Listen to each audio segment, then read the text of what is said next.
Hi guys, welcome to Cricket Chat with Venkatesh. So India Oman teams మధ్య group A fixture ఈరోజు అబుదాబిలో జరగబోతుంది. India already qualify అయిపోయింది, but ఈ game కూడా ఆడాలి. ఏ మాత్రం సిగ్నిఫికెన్స్ లేని గేమ్ ఇది. ఉమన్తో మనం ఆడడం ఇది మొట్టమొదటిసారి. ఉమాన్, నాట్ ఉమన్, ఉమాన్తో మనం ఆడడం మొట్టమొదటిసారి. వన్ టీమ్ బుడిబడి అడుగులేస్తున్నారు వాళ్ళు ఇంటర్నేషనల్ క్రికెట్లో. ఏషియా కప్లో మొట్టమొదటిసారి వాళ్ళకి అవకాశం వచ్చింది. సో మరి ఎంతవరకు వాళ్ళు ఇండియాకి ప్రతిఘటన ఇవ్వగలుగుతారు, ఇండియాని ఎంతవరకు నిర్వహించగలుగుతారని చూడాలి. అలాంటి సూచనలు నేను కనబడలేదు. ఎవరికి ఆడిన దాంట్లో పెద్ద వాళ్ళు ఇంప్రెస్ చేసింది ఏమి లేదు. ప్లస్ ఇండియా ఇప్పుడున్న స్ట్రెంత్ ప్రకారం చూస్తే బాయ్ హాత్ కా ఖేల్ అంటారే, చాలా తేలిగ్గా ఆడుతూ పాడుతూ వాళ్ళని మట్టి కనిపించేస్తారు. దాంట్లో ఎలాంటి సందేహం లేదు. అయితే ఇండియాకి ఒక ఆపర్చునిటీ ఏంటంటే బెంచ్ స్ట్రెంత్ని టెస్ట్ చేయడం కోసం. పర్టికులర్లీ హర్షదీప్ సింగ్ ఒక్క ఆపర్చునిటీ కూడా రాలేదు. ఇంగ్లాండ్ టూర్లో అతనికి ఆపర్చునిటీ రాలేదు. ఇంజరీ కూడా ప్రాబ్లం అయింది అక్కడ అతనికి. హర్షదీప్ టెస్ట్ మ్యాచ్లో ఎంతవరకు డెబ్యూ చేయలేకపోయాడు. ప్లస్ ఫస్ట్ మ్యాచ్లో కూడా అతనికి ఛాన్స్ లేదు. అతనికి 99 వికెట్స్ ఉన్నాయి. బుమ్రా కంటే హార్దిక్ పాండే కంటే కూడా ఎక్కువగా T20 ఇంటర్నేషనల్స్లో అతనికి ఎక్కువ వికెట్లు ఉన్నాయి. 100 వికెట్లకి just 1 wicket away from that. And T20 world కప్లో కూడా he is one of the highest wicket takers. So అతను లాంటి బౌలర్ని మనం పక్కన పెట్టడం యాక్చువల్గా అయితే సమంజసం కాదు. కానీ టీంకి ఉన్న ఆ బ్యాలెన్స్, ఆ ఈక్వేషన్లో అతను పక్కన పెట్టాల్సి ఉంది. బ్యాటింగ్ స్ట్రెంత్ కోసం మన వాళ్ళు ప్రయత్నం చేస్తున్నారు ఒకటి. రెండోది ఏంటంటే మనకి ముగ్గురు స్పిన్నర్స్తో వెళ్ళాలి అని అనుకున్నారు. కానీ ఇప్పుడు మ్యాచ్ జరగబోయేది అబుదాబిలో జనరల్గా పేస్ బౌలర్స్కి అనుకూలంగా ఉంటుంది ఆ పిచ్. స్పిన్నర్స్ కంటే కూడా పేస్ బౌలర్స్ ఎక్కువ రాణిస్తారు. నెంబర్ 1. నెంబర్ 2 ఏంటంటే ఆ గ్రౌండ్ కూడా ఓపెన్ గ్రౌండ్ ఉంటుంది. మనకు తెలుసు కదా, ఆయిస్టర్ షేప్డ్ పెవిలియన్ ఉంటుంది. గ్రౌండ్లో స్టాండ్స్ చాలా లో ఉంటాయి. బాగా బ్రీజ్ ఫ్యాక్టర్ ఉంటుంది. దానివల్ల కూడా మీకు ఫాస్ట్ బౌలర్స్కి కొంత డ్రిఫ్ట్ లభిస్తే, కొంత హెల్ప్ లభిస్తుంది అక్కడ. సో డెఫినెట్లీ అక్కడ face bowlers always does well. So అందుకని నేను అనుకోవడం ఇండియా హర్షదీప్ని ఆడిస్తారు. బుమ్రాకి అలాగే రెస్ట్ ఇవ్వాలి. బుమ్రాకి రెస్ట్ కూడా ఇవ్వాలి. బుమ్రా ప్లేస్లో he will walk in to the team. తెలుసు కదా, మన ఈ టోర్నమెంట్ 20 డేస్లో మనం 7 మ్యాచెస్ ఆడాలి. ఫైనల్ కూడా మనం క్వాలిఫై అయితే 7 మ్యాచెస్ ఇన్ 20 డేస్ ఆడాలి. కాబట్టి బుమ్రాకి ఆ వర్క్ లోడ్ మేనేజ్మెంట్ చేయాలి. And there is no point in playing player like Bumrah against Oman. అసలు ఫస్ట్ మ్యాచ్లో కూడా అతను ఎందుకు ఆడించారు అని చెప్పి అజయ్ జడేజా లాంటి వాళ్ళు చాలామంది క్వశ్చన్ చేశారు ఫస్ట్ మ్యాచ్ యూఏఈలో. కానీ ఏంటంటే బుమ్రా చాలా లాంగ్ గ్యాప్ తర్వాత వస్తున్నాడు. అతనికి ఏంటంటే మ్యాచ్ ఫిట్నెస్ కావాలి, మ్యాచ్ ప్రాక్టీస్ కావాలి. సో ఆ రిధంలోకి రావాలి. అందుకని అతన్ని ఆడించారు యూఏఈతో. అంతే తప్ప అతను ఏదో యూఏఈ మీద అతను అవసరం అని కాదు. సో అజయ్ జడేజా ఎందుకని అలా అన్నాడో నాకైతే అర్థం కాలేదు. అతను ఎందుకు ఆడించాలి, అవసరం ఏం లేదు కదా అని చెప్పి. బట్ అతనికి ఆ మ్యాచ్ ప్రాక్టీస్ కావాలి కదా, మ్యాచ్ ఫిట్నెస్ కావాలి, మ్యాచ్ ప్రాక్టీస్ కావాలి. రిధంలోకి వస్తే పాకిస్తాన్తో జరగబోయే బ్యాటిల్కి అతను రెడీగా ఉంటాడు. సో ఎలాగైతే మనం టూర్ గేమ్స్ ఆడతామో, ఏదైనా ఒక లాంగ్ టూర్కి వెళ్ళినప్పుడు, అలాగే match feel of the match is very very important కదా, అక్కడ ఆడించారు. కానీ ఇక్కడ there is no point in playing Bumrah. So Bumrah almost rest ఇవ్వడం ఖాయం. అలాగే హర్షిత్ రాణాను కూడా ఆడించే అవకాశం ఉంది. ఎందుకంటే మనం చెప్పినట్టుగా అక్కడ ఫాస్ట్ బౌలర్స్కి హెల్ప్ ఉంది కాబట్టి వరుణ్ చక్రవర్తితో డ్రాప్ చేసి కుల్దీప్ డ్రాప్ చేయడానికి వీలేదు. ఎందుకంటే కుల్దీప్ 2 మ్యాచ్ల్లో man of the match award అయినట్టు గెలుచుకున్న ప్లేయర్ని ఎందుకు డ్రాప్ చేస్తారు? రెస్ట్ ఇవ్వాల్సిన అవసరం లేదు కదా. అతను మంచి ఫామ్లో ఉన్న బౌలర్కి అతన్ని కంటిన్యూ చేస్తే he could become the highest wicket taker. So కుల్దీప్ని ఆడిస్తారు, వరుణ్ కూడా ఆడిస్తారేమో బహుశా.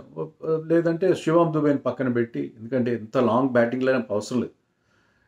ఉమెన్కి అగేన్స్ట్గా మనకి ఎంత లాంగ్ బ్యాటింగ్ లైన్ అవసరం లేదు కాబట్టి బహుశా శివం దుబేని రెస్ట్ ఇచ్చి అతని ప్లేస్లో, ఈవెన్ శివం దుబే కాకపోతే హార్దిక్ పాండే కూడా రెస్ట్ ఇవ్వచ్చు. హార్దిక్ పాండే కూడా కొంచెం వర్క్లోడ్ మేనేజ్మెంట్ చేయొచ్చు కదా.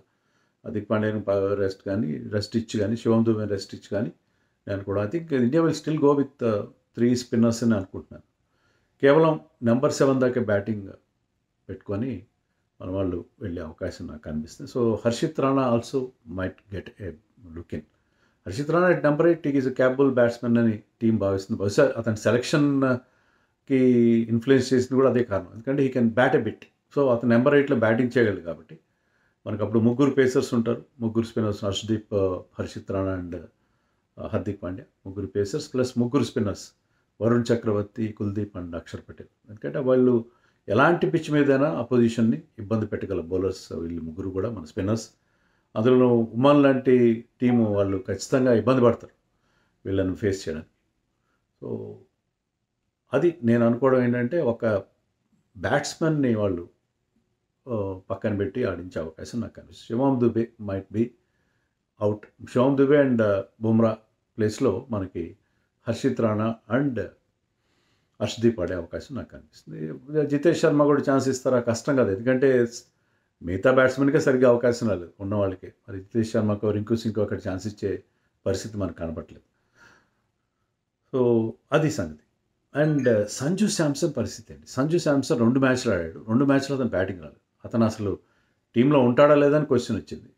ఉంటే అతను ఓపెనింగ్ పొజిషన్ అయితే పోయింది. నెంబర్ 3 కూడా రావట్లేదు, అతను నెంబర్ 4 కూడా రావట్లేదు.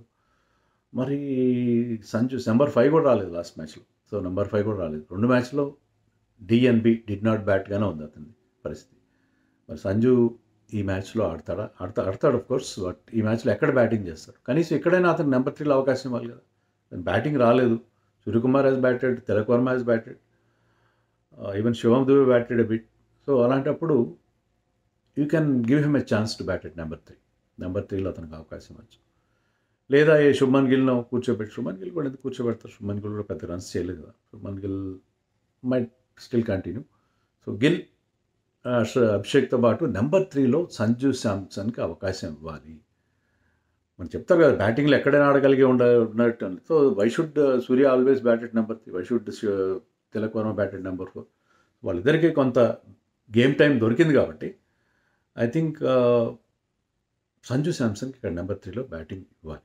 ఇస్తే ఏంటంటే మీకు అందరికీ అవకాశం ఇచ్చినట్టుగా, అందరికీ ఆ గేమ్ టైం దొరికినట్టుగా అవుతుంది. ఇంకోటి ఏంటంటే ఇండియా 2 మ్యాచ్ల్లో కూడా సెకండ్ బ్యాటింగ్ చేశారు. దానివల్ల ఎక్కువ అందరికీ బ్యాటింగ్ రాదు. అలా కాకుండా మీరు ఫస్ట్ బ్యాటింగ్ చేయండి. మీరు ట్రై టు, ఎందుకంటే సూపర్ 4లో మీకు టఫర్ గేమ్స్ ఉంటాయి కాబట్టి ఫస్ట్ బ్యాటింగ్ చేసి try to put a big score, decent score on the board. అప్పుడు మీకు అందరికీ బ్యాటింగ్ కూడా వస్తుంది. బ్యాట్స్మెన్ అందరికీ బ్యాటింగ్, బౌలర్స్ అందరూ ఫుల్గా దే బౌల్డ్ దర్ కోటస్.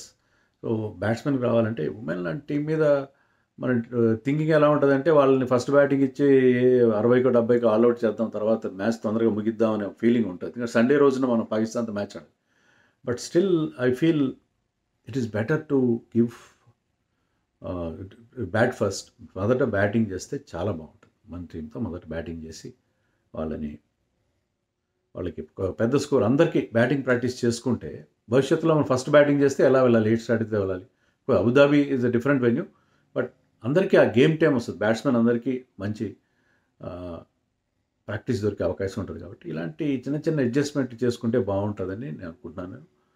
ఉమెన్ టీంలో పెద్ద డేంజరస్ షకీల్ అహ్మద్ అని, అతను టైట్ బౌలింగ్ వేస్తున్నాడు. పవర్ ప్లేలు కూడా చాలా టైట్ బౌలింగ్ వేస్తున్నాడు, లెఫ్ట్ ఆర్మ్ స్పిన్నర్. సో అతను పెద్ద ఇబ్బంది పెడతాడని నేను అనుకోను. But has to be wary about that bowler. Otherwise Oman టీంలో మనం పెద్దగా మనని ఇబ్బంది పెట్టే పరిస్థితి ఏం లేదు. సో ఇండియా మళ్ళీ సండే రోజున పాకిస్తాన్తో మ్యాచ్ ఆడాలి కాబట్టి దానికి ముందు అందరికీ బ్యాటింగ్ ప్రాక్టీస్ వచ్చేలా చేసుకుంటే బాగుంటుంది. ముందుగా బ్యాటింగ్ చేస్తే బాగుంటుంది నేను అనుకుంటున్నాను. మీరు అనుకుంటున్నారు కామెంట్స్లో